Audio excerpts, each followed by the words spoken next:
Alright, welcome back to Tri-Edge Radio, episode 4, Michael. Oh, 4, boom. Pshing. Got a couple of young celebrities here with us today. We're going to get to them soon, or should we introduce straight away? Oh, yeah, let's say hi. What's your name then? My name is Bryce from Singapore Academy, and I'm a triathlete as well. Bryce Chong in the house and Christy Suriadi. There's someone over here. Back here. Hi. Back here. I'm Christy, and I'm a triathlete from second year as well. Alright, Christy's doing a recovery session on her recovery system. She's just picking up her gear today as our athlete ambassador. So first of all, a shout out to some of our overseas listeners. Yeah. So we've it's been great. Into our 4th episode, we've been reached out to by a lot of folks, including we know that Marshall's listening in Canada. Yeah. Faith. These are all ex-Tri-Edge members. Well, once you're a Tri-Edger, you're always a Tri-Edger. I think really. Como, Faith in Como in Japan. Faith in Como in Japan. Our Kath in Melbourne. Yeah. And Kath's got a bit of downtime, so she's got plenty of time to watch these at the moment. There you go. And Andy, who's known as Stuntman Andy in Maryland, and shout out to Andy and Kat. Actually, quick one on Andy. Andy came to us to train for Ironman, and he was actually already a professional athlete. Yeah. So very interesting job at Universal Studios, the head stuntman at Waterworld. Yeah, it's always interesting to work with someone who's got great body awareness and just you can work with them and mold them in a different speed in a different way. And indeed, a fantastically humble athlete. He'd been a career professional athlete as a water skier and then into the stunt world, and he became like Forrest Gump and said, "Whatever you tell me to do, drill sergeant." Yeah. So that was really amazing. He had a great result in Ironman Australia, Port Macquarie a few years back, 2 years ago. And he'll be on it sometime. He did mention that he'd love to come on. Yes, I got to work myself out to work out how to do a screen Skype recording. Yeah. So we won't revisit the meltdown of last week. No, we'll certainly get there. And one thing that Andy really encouraged us was to do a radio or a vlog like this about 2-3 years ago. So we've taken our own sweet time to get here, but here we are now. And so thanks, Andy. His idea was to call it Late Night with Coach.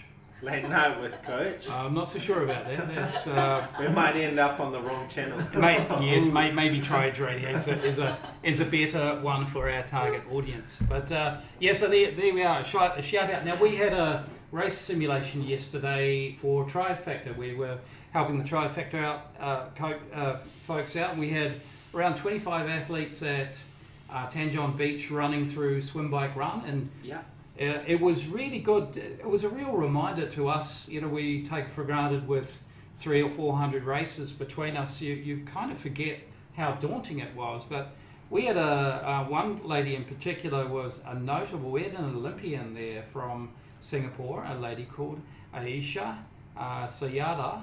I hope I pronounced your surname right. And she was the Olympic rower that went to Rio and funded her own way there, and it did really well. Qualified, of course, for the Olympics, which is no mean feat, and she did really well. Surprising thing was she was quite nervous. I thought, you've been to the Olympics, but then we're reminded, it is a bit daunting coming into triathlon for the first time, but they all got through it really well, and they had a lot of fun. Definitely, and once she has a few races under her belt, and this is true for almost everyone, and when we talk to Bryce and Kirsty soon, it's true for anybody. Once you have a few races there, you grow in confidence. You know you're not going to drown in the water. You know that there's no sharks. Yeah. Oh, we did tell them there were sharks. There could be sharks. No, we told them there were sharks there just to see what they'd do, but no.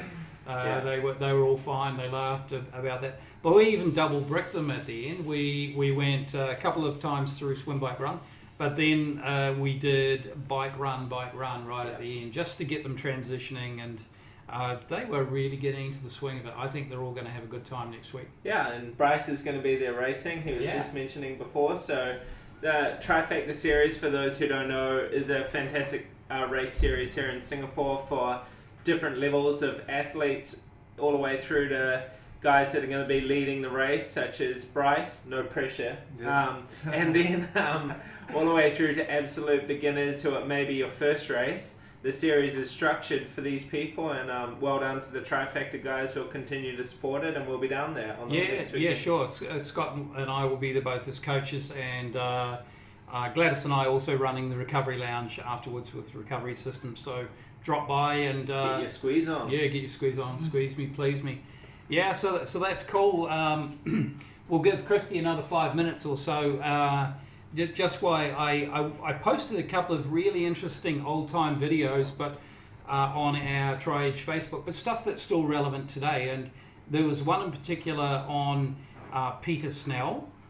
Peter Snell was a famous Olympian. He was coached by Arthur. The common theme with the videos is that they're Arthur Lydiard centric. Arthur Lydiard was coach of the century last century, and I also posted one. They're about 10-minute clips, and they're they're quite old, but there's some real gems in there.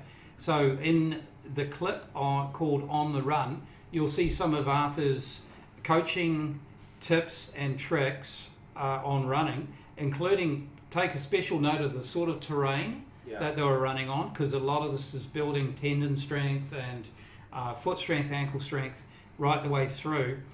Great for injury prevention, but also for power development. And some of the techniques, for example, bounding up slopes. Scott, you're pretty familiar with that, right? Yeah, we don't probably do as much bounding for our triathlon squad as what we could do.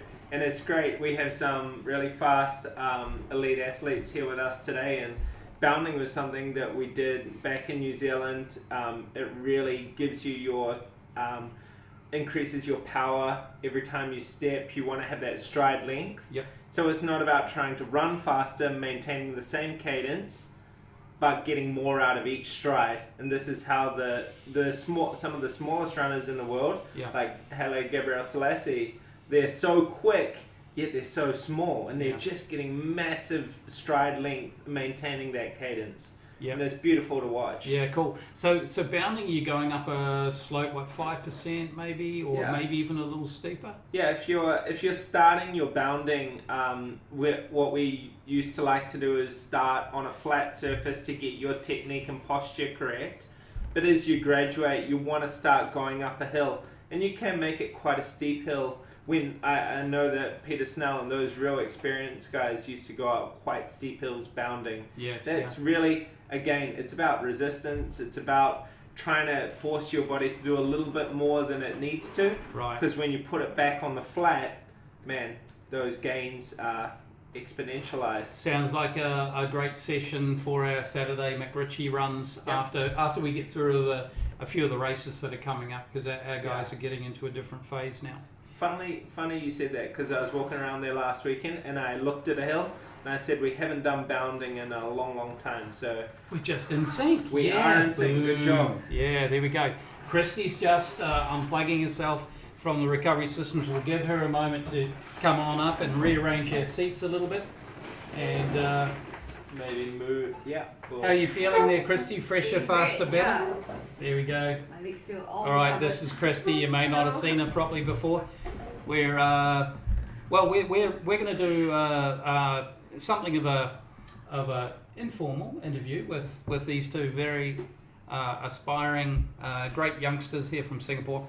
It's great to have them here, and we're really interested to hear about their story, because we're focusing on local athletes in Asia basically, and we really want to promote them and really understand what's going on in their world as well, and the challenges of school, of work in the case of the guys that are working, and how they balance everything that they need to do. So first of all, first question for Christy, followed by Bryce. Years in triathlon. How many years?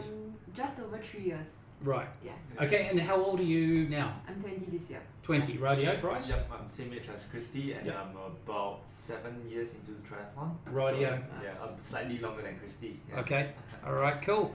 Now, you guys, talk about your coaches and your club, because we want to do a shout out to both. So Christy, coached by Eugene Lee of Second Wind Academy. Radio. Yep, I'm with Second Wind Academy as well with Eugene Lee, but I do overseas training as well, and I have an external coach, which is Coach Warwick Dalziel, which is Australian in Brisbane. So I do work with him and Eugene at the same time. So communications and training sets are like combined together so that I can get the optimal training done in both Australia and Singapore. So that's a pretty good thing to do here. Very good. Well, a shout out to the coaches, to Eugene and Warwick.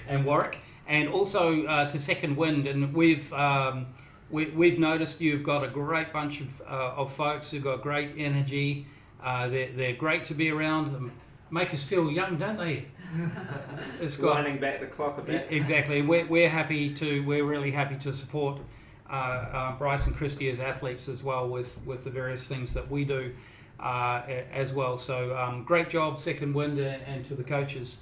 It takes, in my opinion, it takes a group of coaches in a country to elevate the sport, and that's really why New Zealand triathlon got strong in the day, is because there were lots of different people doing a lot of different things, and we come together and share. And that's also what we're trying to be about. We want to share with other coaches and help. Yep. So it's great that there's such strong clubs forming, and we build on that over time. It's going to take time. Yeah, indeed. So, and it takes a little bit of trust as well. But we're delighted in recent times to have formed an alliance with Fabian Williams Coaching Concepts. Yeah. We were at Fabian's coaching. A great bunch of youth. We're focused on adults. Younger than you guys. Yeah, a bit younger than you, yes. And we also realised that we're geographically, well, we're both kind of headquartered in the east, but we train all over the city. And we realised that we had complementary resources, and we had the ability to share. For example, open water swims. We've got Seacraft. We've got stand-up paddleboards for safety. There's no point in those guys as coaches. We need to be careful about where we put our resourcing, but in sharing such things and joining forces for sessions, we could do it was really incremental in its value, both to our clubs and also to athletes. So we're looking forward to more of the same with others. So coming back, let's talk about. We made a point last week on last week's podcast that often times the races or setbacks that you have to go through are often the best teachers. And so I want to throw a question over to Christy first of all. So has it been plain sailing for you in the sport? Definitely not. So tell us about some of the challenges. Yeah, so actually in 2014 when I just started triathlon, I was cycling on my way to training at Seletar, but on the way I was actually hit by a truck, and I suffered quite a few injuries. I had compression fractures on my spine from T5 to 11, and I fractured my hip as well. And during that period of time, the recovery was actually a conservative one, so I was just put on bed rest for a pretty long time in the hospital. So for me that was like a pretty big setback. That must have been very frustrating. And how about your recovery? How would you rate your recovery now? Because you're putting yourself under quite a bit of load. Everything good? Yeah, it's pretty good. I've had a lot of support from my parents and my school as well, and my teammates in helping me to best to manage my time better. Yes. Yeah, so recovery is really important, like sleep, nutrition, and stuff like that. And I just have to take extra care with my conditioning, with physio and like foam rolling. And now I have help as well with the recovery systems back Max.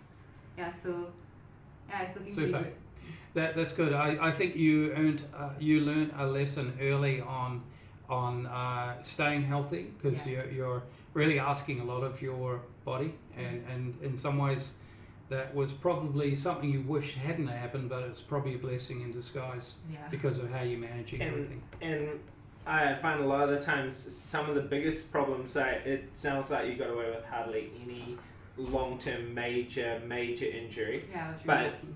how has it affected your mental side? Because often getting hit by a car or having something happen like this, it can affect people more mentally than physically. So how have you dealt with that, and how have you addressed that? Any fear when you're out there riding? In the first few months, yeah, the fear was pretty bad. I think actually I got over that pretty quickly because I really love cycling, and road cycling, like the feeling of freedom that you get, is just indescribable. But for me, the most challenging part was getting my mom to overcome that fear of letting me cycle. Yeah. Managing the parents. Yeah, Yes. so I found that You're 20, you're right. So a shout out to Christy's mum, Shri, correct? Yeah. Thanks, Mum. And might I say that the picture of you and Christy at your school getting an award, congrats. Thank you so much. You look like sisters. Wow, Just saying.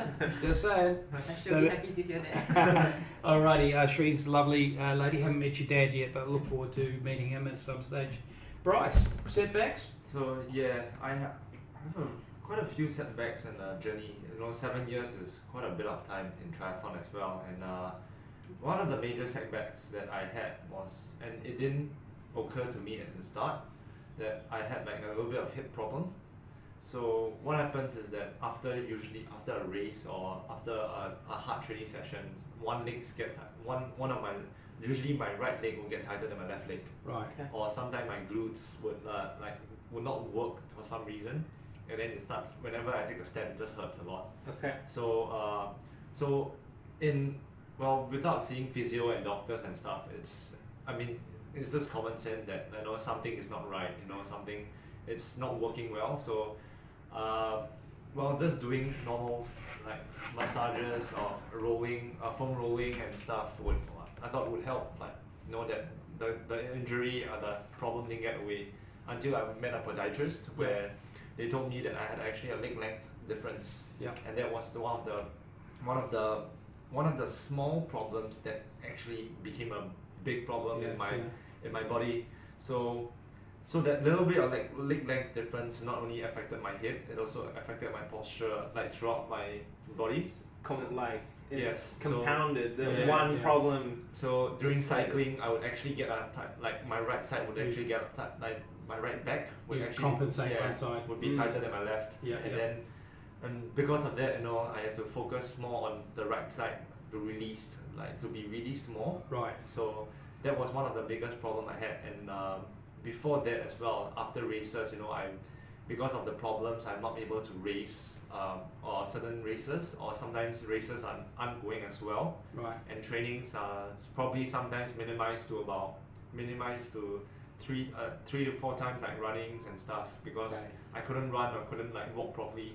So you're constantly battling the injury control as opposed to just hitting your training hard and just so that was ideal. That wasn't ideal at all. And until I got the orthotics, where it actually helped me a lot for my running shoes and my cycling shoes. So those were the biggest factors that actually helped me to be in a good shape and not getting injured as often. And of course, recovery, getting new zest and recovery system into play. That was one of the biggest factors that actually I slipped him $50 before the video, and so did Scott. Yeah. So these are the few things. It doesn't look very big in the triathlon picture, but these small little things actually help you a lot. Because these are the ones that help you get back, get ready to go again, and get back up to peak form, and make sure you recover up properly so that every training is 100%. Rather than 90 or 80%, which you are losing out that little 10 to 20%. Right, marginal gains, potential. Yeah, very good. And the next, I would say, mental was one of the biggest challenge I had as well. Don't worry, I'm still dealing with that.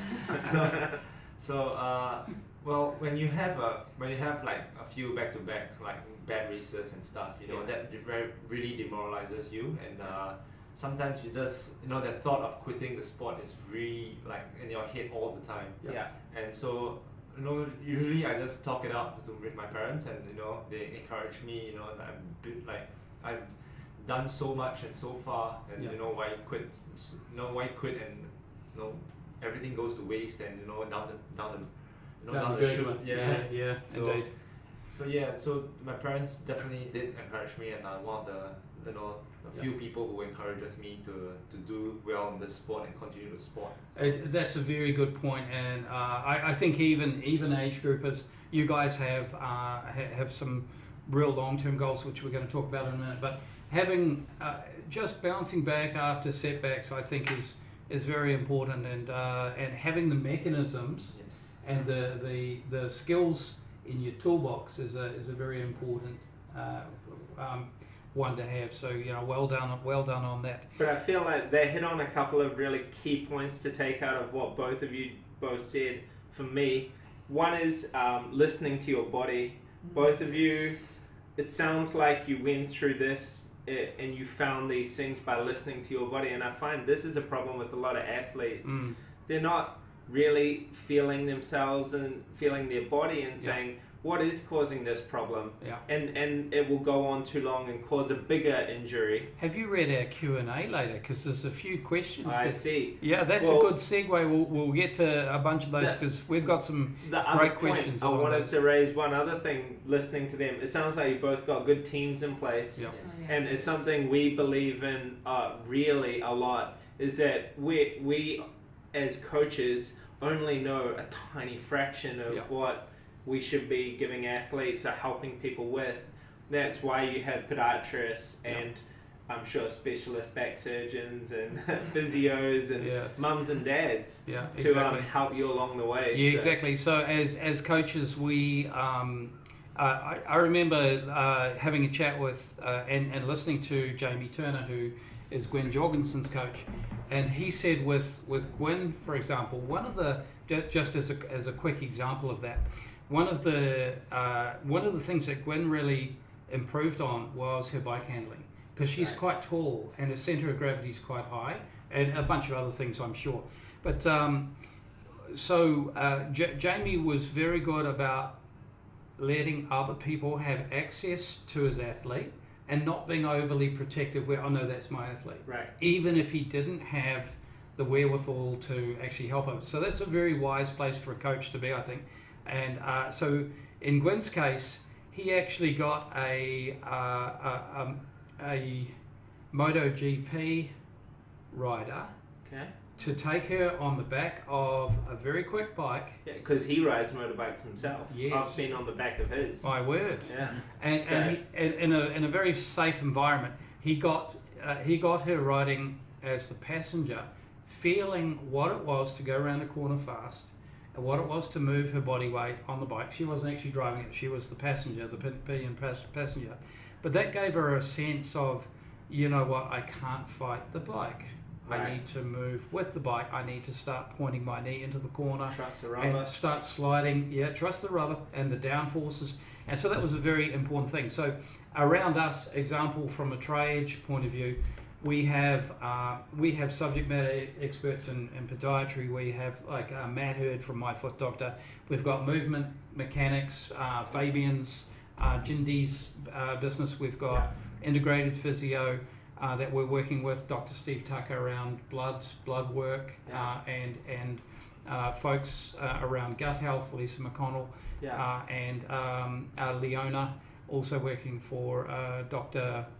Tucker around ketogenics, mostly focused on ketogenics. So as coaches, we'll cover this a little more in specifics in the Q&A, but we would like to have these specialists have their fingerprint on the journey of our athletes, knowing that it's all goodness, and as a way of helping them on their journey. And something I realized a bit later in my career, but getting on top of these problems early, so doing pre-testing and pre-analysis. Prehab, prehab is always better than rehab. Yeah. So it's something that I hope you guys are doing, and it's a takeaway for me. Sounds like you're definitely on top of it. Don't get hit by a truck to do some prehab. It's really good. So so question for long-term goals, and for both of you, and I know that you recently qualified for you've just been racing with the national team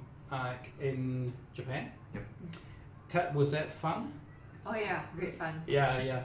Always good to go to a cooler climate and race, isn't it? Yeah, and just any overseas race with a team, it's just always great fun. It looked like a whole lot of fun, and so that was that wasn't a selection race, was it? That was actually it's actually a selection race for Commonwealth Games squad. For Com Games, Yeah. and how did it go?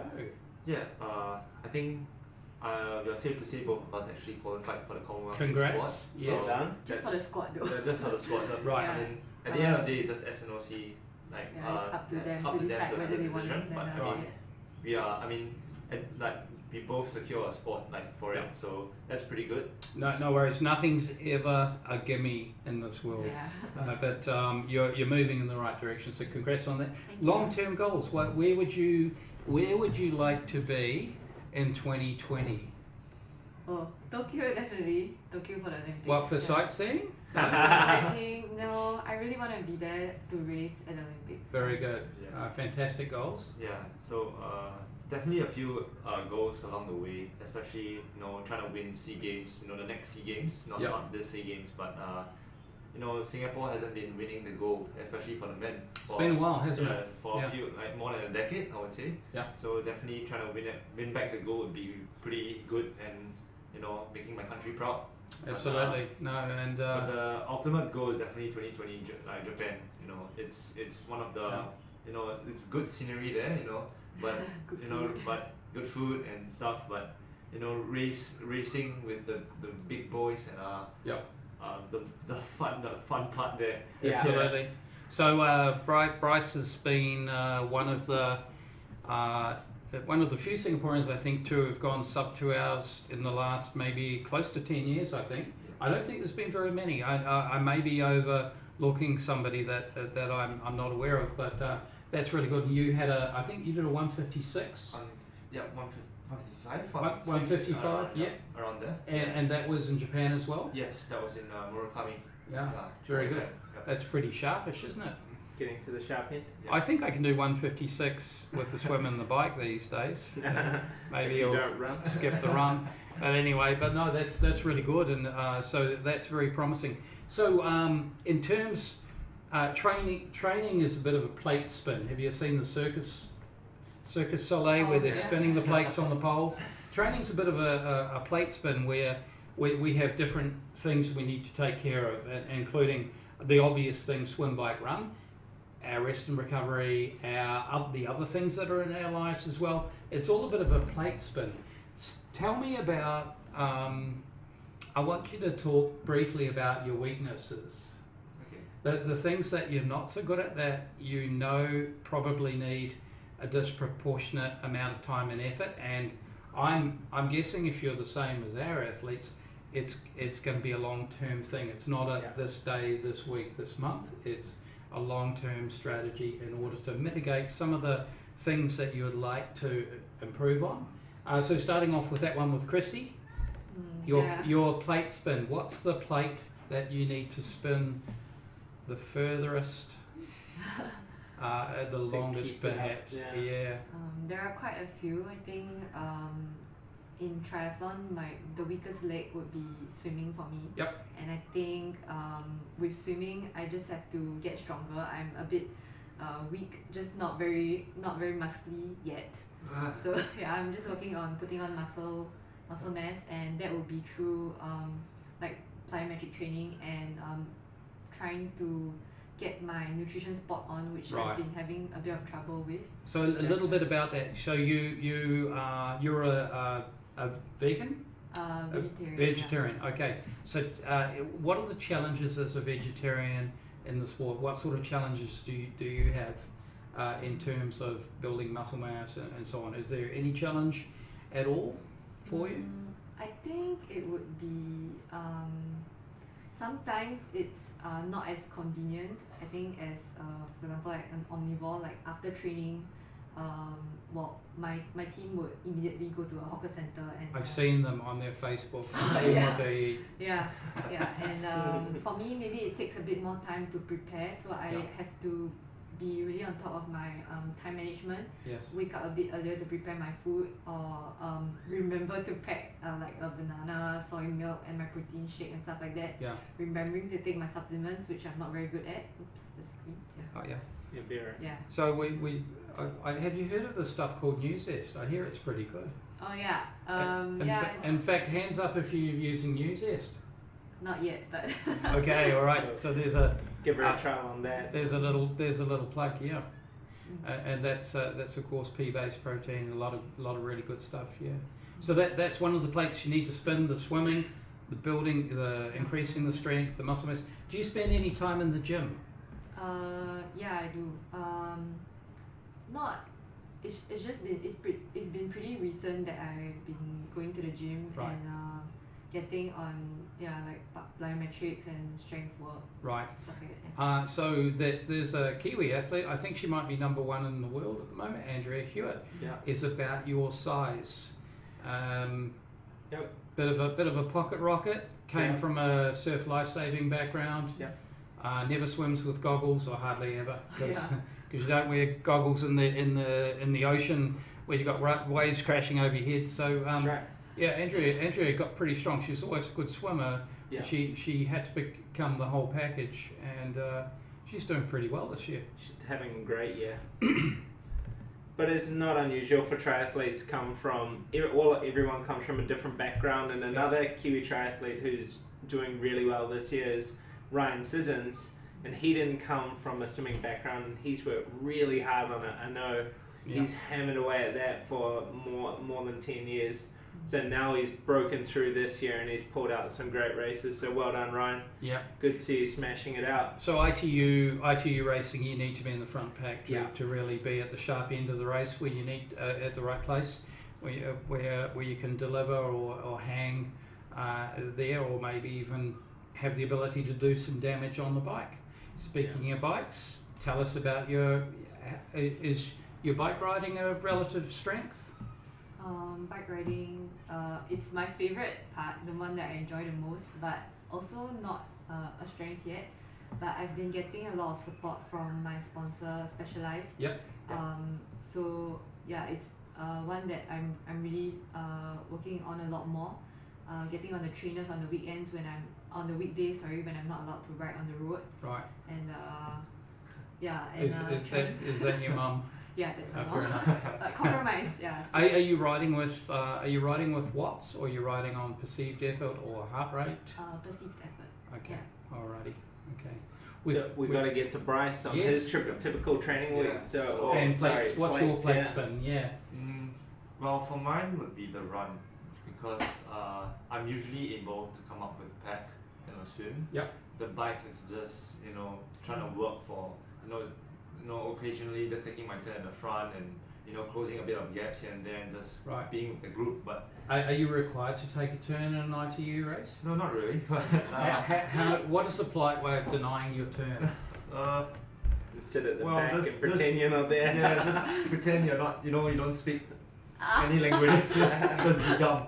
Yeah. But it's not a very good thing. I mean, all the time to be drafting, because especially at U-turns and corners, Yes, yeah. those are the areas where you want to hit the front Yeah. and not at the back, because you're gonna have all those like walk bombs, and That's that's right. gonna destroy your legs if you're at the back all the time. Just a little comment on that criterions and also ITU races. If you've got a dead U-turn and you're at the back, by the time you hit the turn, the front guys are already 100 meters down the road and accelerating. They're already doing 43, 45, Yes. and you're coming out of the turn doing 8 kilometers an hour. It's never a great place to be, but it's a great place if you want to really smash your legs, because that acceleration will get you, and that's juice that's taken out of the run. So positioning well is always good.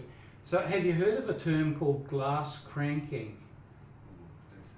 Not really. A glass cranker is you're required to take a turn, you feel morally obliged, you get to the turn, you get to the front, and you do such a wimpy turn, it's as if your cranks are made of glass and you'll break them if you pedal too hard. So glass cranking is a way of being seen to have taken a turn without doing any damage. Just a funny cycling term. that you may want to put into your kit bag. Yeah. Glass cranker. And okay, so how about I've got a question for you both because I know you're still both studying. Yeah. And you're at a pretty cool school that allows you to do structure your day. Can you tell us a little bit about what and name your school and tell us about the support you're getting from the school as well? Okay. I used to come on Singapore Sports School. So and they have this integrated program with Republic Poly, and so after finishing my high school, which is secondary school in Singapore, and I just moved on just to Republic Poly, and the transition was pretty good. I mean, because they actually allocate time for you to train, and there are days, and it's not every day which is study day, and it's probably like 4 days a week where you get to study, and also it's also athlete friendly as well because we only start school at 12, so in the morning, you know. And then what time do you study to though? So that's every school day. There's 2 sessions, so it's 12 to 2:30. Yeah. And then there's a middle break there, which is for you to rest and recover or even train. Yeah. And then back to class again at 7:30 all the way to about 9 to 9:30. Okay. So it's getting about, and why they do it to 9:30 is just allow you to rest as well. Yeah. To get that sufficient sleep, especially. So they want you to get to bed about 10:30 the latest. Yeah. Because if your body is getting below 7 hours of sleep, it's not. Absolutely. Yeah. And it is the hours before midnight that count the most. And when we have athletes messaging us at 11:30 at night, we ask them, why are you still up? We know you've got a 6 a.m. start tomorrow. Now, are you allowed to take your recovery systems to class? Well, it's a bit weird, but it would be. Everyone would like to try on it. Okay, yeah. But you could always rent it. yes. And then, so how do you find school? For me, it's a bit different. I also came from a sports school, but I was there for my secondary school. After graduating, I went on to Ngee Ann Polytechnic. So it's just like a normal mainstream school where the hours are like 8 to 5 or like 9 to 6, that kind of thing. So I struggle quite a bit with juggling school and training because like at this moment when I'm training for SEA Games, I really want to do well at SEA Games, so I'm very focused on that. It's a bit hard to put up my assignments on time and stuff like that. So Christy, you're 3rd year doing environmental science, correct? Yeah. Okay. All right. Very good, Bryce. Sports and leisure management. Yep. That's what I'm doing. So Okay. Another thing that this course allows me to do is when I'm actually in overseas, I'm actually deferring a module. So what happens is that module actually pushes back when after I'm finished with year 3. So it's actually very flexible. That's so nice, after year 3, I just have to arrange time with my mentors and the lecturers just to make up for the module. Yep. It may extend a little bit for my polytechnic, but I mean at the end of the day, for us, it's also training and racing overseas, which is important as well. So sounds like they're very understanding. And yes. you've deferred your NS as well? Yes, I'm supposed to go in this year, but school is still up, so I'll probably only hit in next year or even 2019. So that's a pretty long deferment as well for me. Yeah. Well, it sounds like you've got some pretty good circumstances surrounding you both. Yeah. Okay, so now our final question, because we'll get you guys involved in our Q&A, because we've got quite a few questions, general questions that have been posted into us. But final question would be, say, a typical week. What does it look like? And structure of your training. You've got Monday through to Sunday. What happens on Monday? What happens on Tuesday? Give us a bit of a glimpse and a bit of a snapshot on the way through. Swim days. Every day except for Sunday. Okay. Nice. How many kilometers a week? How many kilometers? Usually about 3 to 4 km a session. Yeah. Right. Yeah.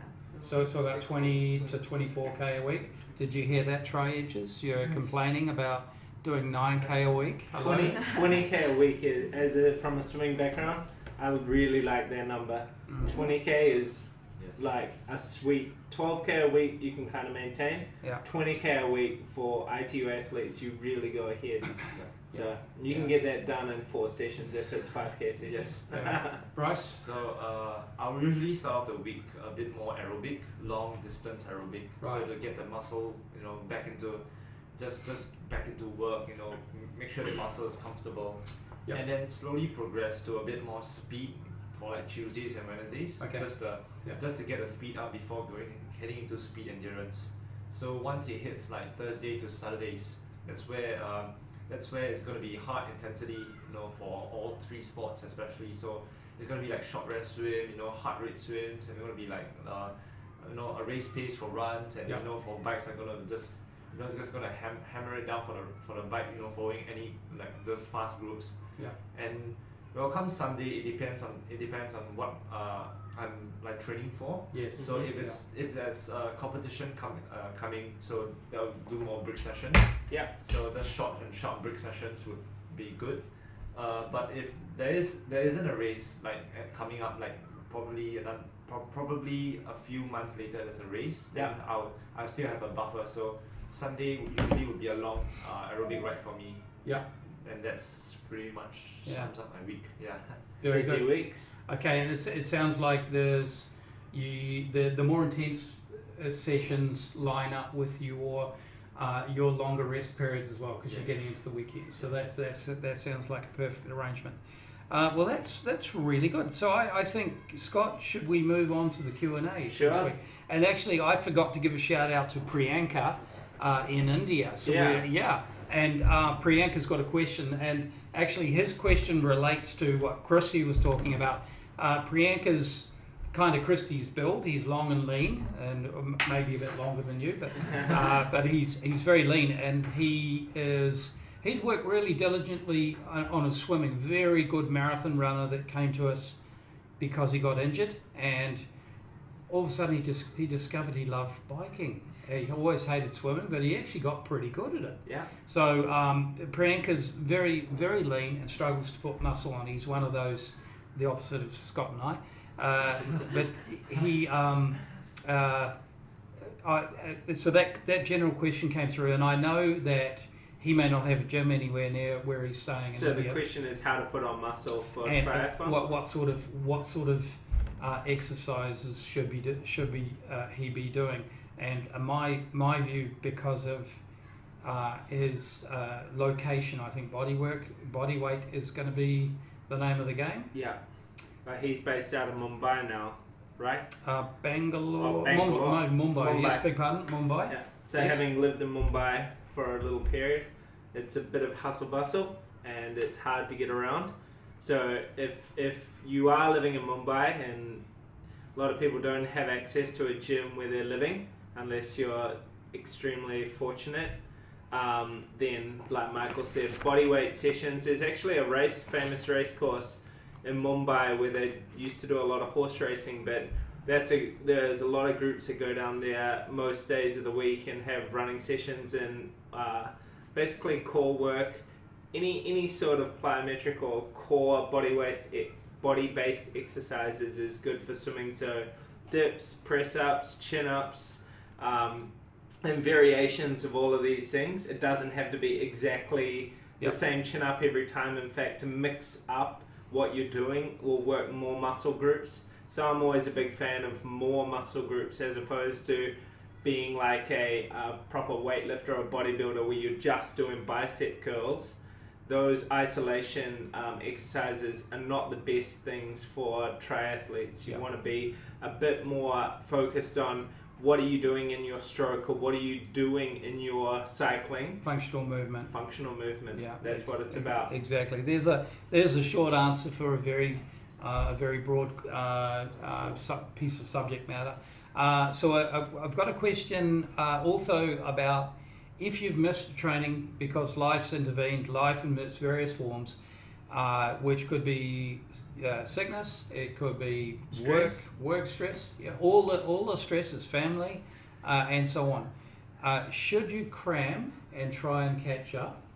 Well, from experience, no, you shouldn't. Because I used to feel really guilty about missing a session, and then the next day I'll be like, even though I have like 2 sessions for example Friday, and I miss a session on Thursday, I'll try to fit everything, and I'll do like 3 sessions on that day, and then Ganjang spider.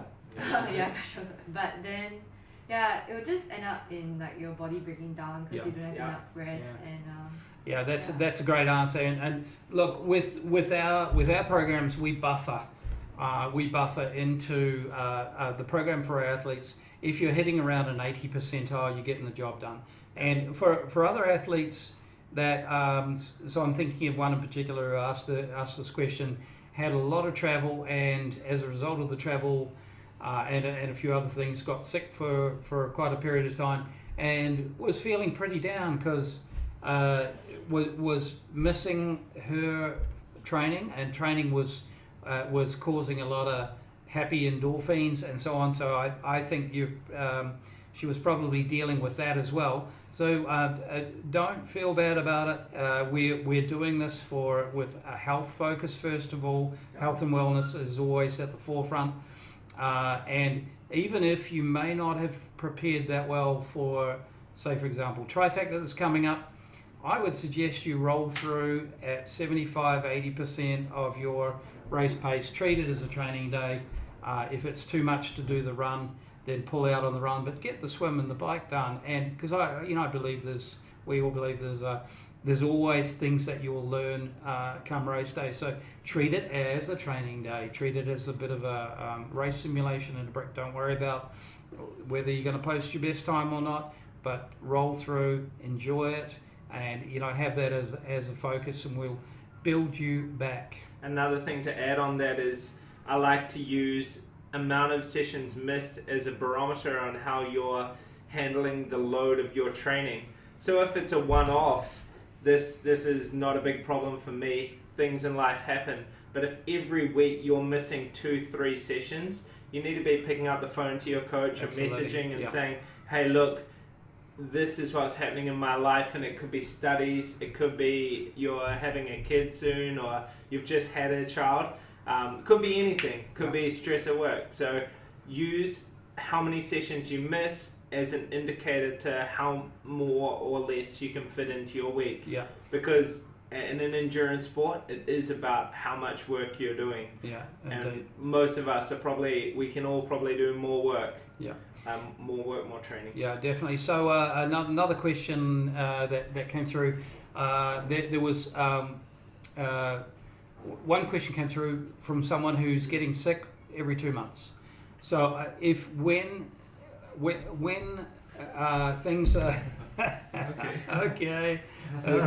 This Bryce didn't ask this question. By the way. see. Okay. So when there is a frequency of your body saying that's enough, we need to look at a few things. One is your training load and all the other stresses, because work, any stress in your life will actually impact on your training, and training is a stress in itself, right? Because we're wanting to create the stimulation for change, so it is a stressor. So when folks are periodically getting sick, we want to look at a few things. One is the training load appropriate? Yeah. Is it being executed correctly? And to Scott's point and my point, I'm very big on hearing from you. I don't always see you at every session. I'm not at every session. We split the session. So this communication loop is very important of how it's going. I see your Strava. Sometimes I miss it. I don't see everyone's Strava. I do scroll through. So we're watching you remotely. We're watching you in person when we can, and we're looking for signals and signs. So when you're getting when there is a periodic breakdown, we want to or a non-response to training. We want to look at some of the factors that might be surrounding that. For example, it could be we may want to look at your blood work. So not us. Have you taken blood lately? Funny you mentioned that as well, because it's something I need to go and do again with Dr. Tucker. Yeah, so we use Steve, Dr. Steve Tucker. It's a plug for Tucker Medical. With our sponsors, we don't have any kickback or anything like that with them. We genuinely work with the folks that we believe will provide the best service, and they're not the only ones out there, by the way, but these are folks that we've formed a trusted relationship with. With Steve's blood reports, they're typically 4 pages long, so he's going into nooks and crannies and looking into places where that a normal blood work wouldn't look. Yeah, so we want to look at where there is a breakdown or a non-response to training, a response being getting worse, recovering, getting better. We want to look into the nooks and crannies. It could be the podiatry work, because we're all going to have imbalances for sure. Nobody has perfect structure or Speak a for perfect... yourself, bro. So leg length and so on. All this, a lot of it starts from the feet up. So we want to look into all those areas. Gut health. So it could be that somebody's eating perfectly and their body's not getting the nutrients because there's a blockage in the gut. So we're working with folks along those lines. So we would go through a little bit of a checklist to eliminate any of the blockages, so the person can get through and move ahead with the whole process. Next question. Power versus heart rate. So we're really talking. You guys riding with power? We're talking bikes at this point. I'm still trying to get a power meter, because I think that is pretty good technology and a tool for training as well, because that's something I need to work on as well for cycling, which is called sweet spot.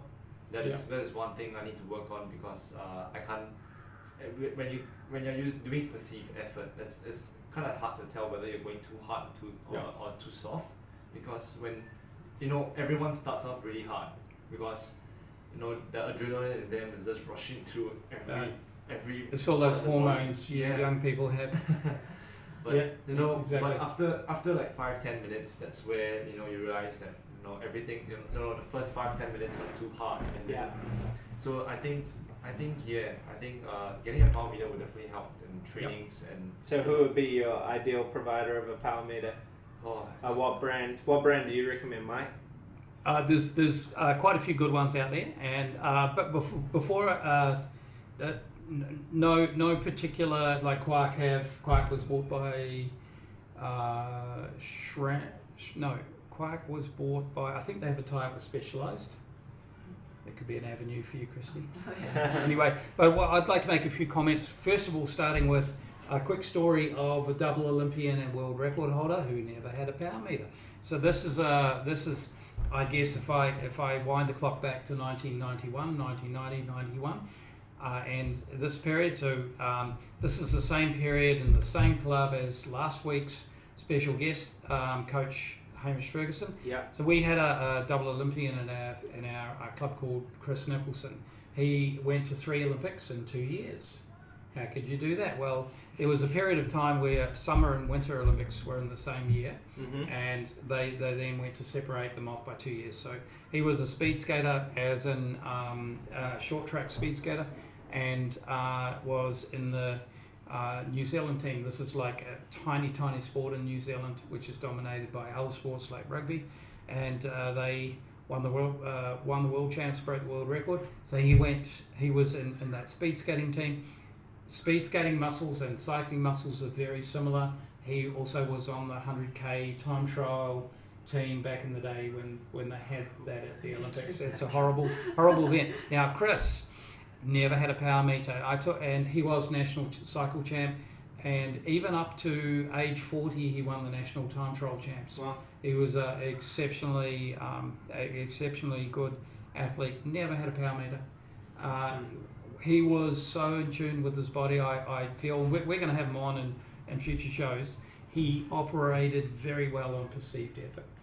But that was in a country with low humidity. Yeah. New Zealand. So what's going on here? Here's my rundown. I'm going to read off a bit of a chart, by the way, because I wanted to get my thoughts together. And this question originated from Nick, but I think it's a very interesting one for everybody. So heart rate. If you're running on heart rate, it measures the response to the work that you do. Here in this environment where you've got high humidity and heat, your body's not cooling because there's no evaporation. Yeah. So there's an overhead on your body because of that. It's like having the aircon on in the car, and because of it, the engine's revving higher. So it doesn't really give you a true and precise measurement. So we're all built differently. We all respond differently to the heat and to the cold, by the way. Right. Scott and I will have a better time in the cold. I would say so. So that's heart rate, whereas a power meter precisely measures the exact amount of work that you're doing. So Bryce mentioned sweet spot. So that is a far better measure, because we're in a fatigue resistance game. So FTP is not that important, but your time to exhaustion is. It's a much better measure, because being able to do something for 20 minutes is one thing. Being able to do it for 1 hour 55 is a different thing, and that's the game that we're in. So with power training, with heart rate training, you can establish baseline for your heart, but with training with power, it establishes quantifiable baseline for your fitness. Also, specific training zones that don't rely on your heart, because sometimes you're going to go out and train and your heart rate's not going to go up. Have you ever had those days? It's just not moving. And if you're trying to be at 90% for some sets, you'll feel like it's a waste of time. However, if you had power, the numbers would tell you differently. Okay, with power, it allows you to measure micro changes in fitness. So we have a lot of analytical tools out there, like, for example, Training Peaks is quite a common one.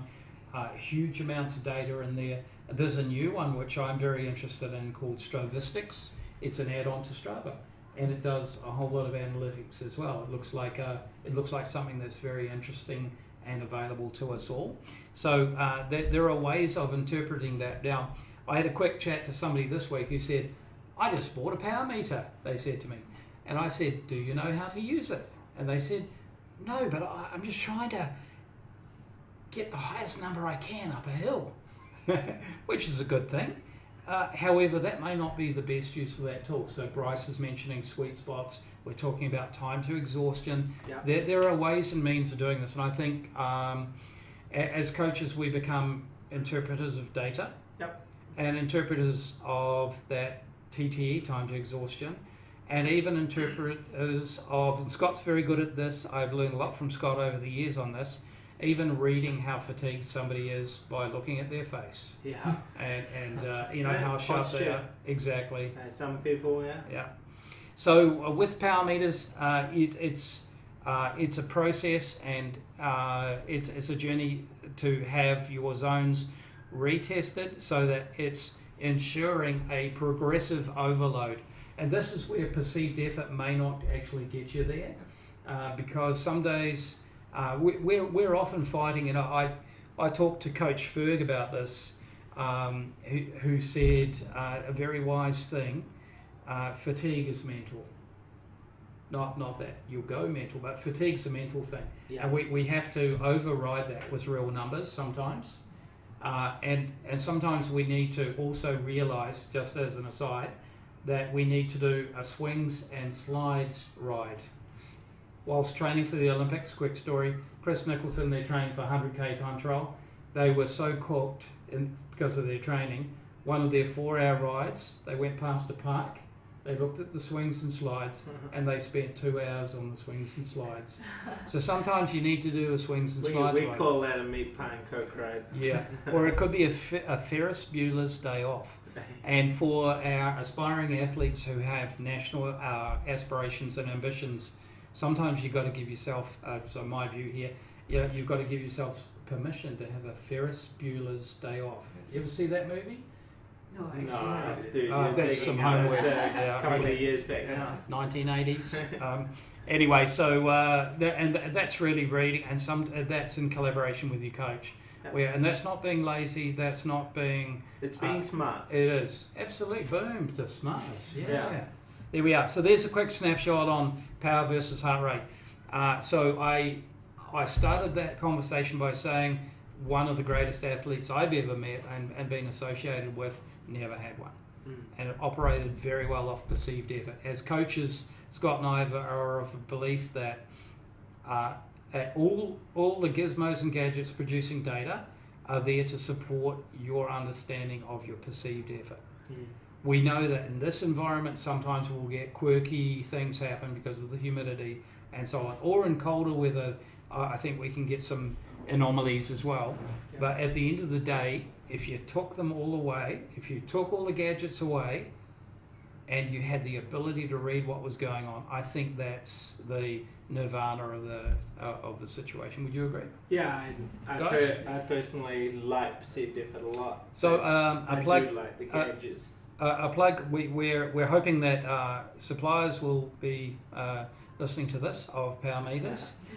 We have some athletes here who are on their way. Yeah, and by the way, just a quick word on sponsorship and attributes. Anyone who's aspiring to be sponsored out there, first thing you need to ask yourself, because we no doubt will have folks that will be interested in this, is what can I do for my sponsor, and how can I turn up with unsolicited and say, what events are you running? Can I help you with that event?